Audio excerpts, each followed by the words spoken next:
Salut à toutes et à tous. Aujourd'hui, nous allons parler d'un sujet aussi grave que nécessaire. Un sujet qui, une fois de plus, nous pousse à ouvrir les yeux sur les mécanismes de domination, d'abus et de violence dans les sphères les plus médiatisées. Le 23 avril 2025, le magazine Elle publie une enquête qui fait froid dans le dos. 4 ex-compagnes du chef étoilé Jean Humbert l'accusent de violence conjugale, à la fois psychologique et physique. L'homme que l'on connaît pour ses plats servis aux célébrités et son aura dans le monde de la gastronomie est aujourd'hui au centre d'un scandale aux allures de cauchemar pour celles qui, un jour, ont partagé sa vie. Jean Humbert, c'est l'enfant prodige de la cuisine médiatique. Révélé au grand public grâce à sa victoire dans Top Chef en 2012, il est rapidement devenu le cuisinier des stars. Pharrell Williams, Madonna, ou encore Beyoncé, toutes ces personnalités ont vanté ses talents. Aujourd'hui à la tête de plusieurs établissements prestigieux, dont le restaurant du Plaza Athénée ou encore la Palme d'Or à Cannes récemment étoilée au Michelin, Jean Humbert semblait inébranlable. Mais derrière cette image de réussite, une toute autre réalité semble se dessiner. 4 femmes. 4 ex-compagnes. Et une même mécanique, l'emprise, la jalousie, la violence. Le magazine Elle donne la parole à ces femmes, qui, dans l'intimité, disent avoir été contrôlées, insultées, isolées, voire frappées.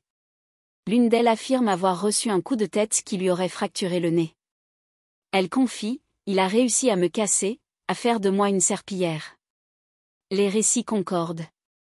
Ils décrivent un homme excessivement jaloux, manipulateur, rabaissant. Des faits qui relèvent non seulement de la violence morale, mais, pour certaines, de véritables agressions physiques. Un schéma d'emprise, classique, mais dévastateur. Une spirale où la victime perd confiance en elle, s'isole, et finit par croire que tout cela est normal, ou que c'est de sa faute. Face à ces accusations, Jean Humbert reconnaît un coup de tête, qu'il dit regretter, mais affirme qu'il était lui-même victime de violences de la part de cette ex-compagne. Il a, depuis, fait appel à une équipe de communication. Leur message ? Que tout cela relèverait d'une relation amoureuse, avec des particularités, où les comportements seraient parfaitement réciproques. Une ligne de défense qui, sans surprise, fait polémique. Car elle repose sur une logique de banalisation, voire de relativisation des violences conjugales. Ce mercredi 23 avril, Lila Saleh, actrice, publie une vidéo sur Instagram. Elle affirme avoir elle aussi subi des violences de Jean Humbert, des « énormes claques », mais aussi des attaques psychologiques. Son appel est clair, elle incite d'autres femmes à témoigner. Et pose la question qui dérange, combien d'autres victimes n'ont pas encore parlé ? Encore une fois, ce scandale révèle une faille dans notre société. Car dans certains milieux, le prestige, la célébrité ou l'argent semblent suffire à étouffer la parole des victimes. Ces témoignages n'ont pas été publiés à la légère. Ils sont graves, détaillés, cohérents. Et pourtant, certains les ignorent, les moquent, ou cherchent à les minimiser. Nous ne pouvons pas continuer à vivre dans une société où les agresseurs présumés trouvent toujours plus d'alliés que les victimes.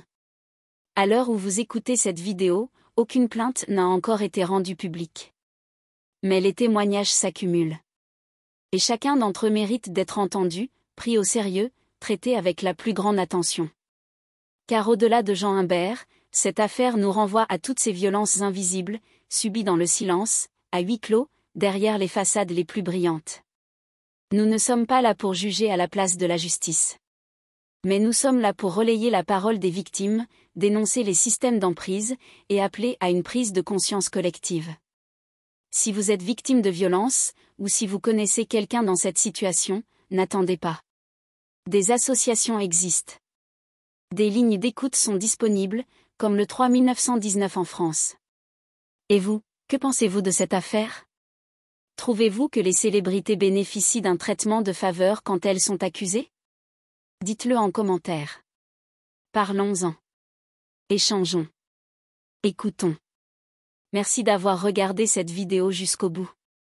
N'oubliez pas de vous abonner, d'activer la cloche et de partager cette vidéo pour que la parole des victimes continue d'être entendue.